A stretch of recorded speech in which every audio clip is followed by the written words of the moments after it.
Pour illustrer le propos, j'utiliserai un bateau de type slalom, mais aussi quelquefois un bateau de type freestyle.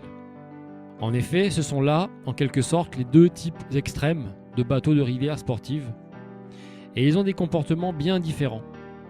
Aussi est-il intéressant de voir comment on doit adapter certaines techniques au type de bateau. La plupart des pratiquants loisirs naviguent dans des bateaux dits de rivière, qui se situent quelque part entre les deux extrêmes présentés ici. Donnons quelques caractéristiques du bateau de slalom et des bateaux longs en général. Par bateau long, nous entendons ici des bateaux, disons, de plus de 3 mètres. Ils ont une bonne glisse, c'est-à-dire qu'ils peuvent prendre de la vitesse et la garder si l'on arrête de pagayer. Ceci est un avantage dans presque tous les domaines de la navigation. Ils pivotent assez mal sur eux-mêmes, ce qui leur permet d'assez bien garder une ligne, mais les handicape dès qu'il s'agit de manœuvrer. Ceci est un grand désavantage en rivière sportive. Ces bateaux se naviguent donc dans un souci d'utiliser au maximum les mouvements d'eau qui faciliteront les rotations. Les bateaux de freestyle, quant à eux, sont courts et à fond plat, ce qui leur donne une glisse assez médiocre en général.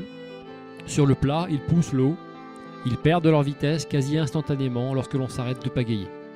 Ils pivotent très facilement sur eux-mêmes, ce qui leur donne une grande maniabilité. Ils sont peu volumineux aux pointes, ce qui signifie que la posture du pagayeur, sur l'avant ou sur l'arrière, sera encore plus importante que pour les autres bateaux.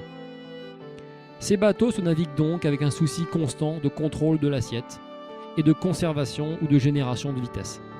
Il faut bien préciser que les bateaux de freestyle ne sont pas véritablement conçus au départ pour descendre une rivière, mais ceci reste un exercice intéressant à cause des caractéristiques particulières de ces bateaux.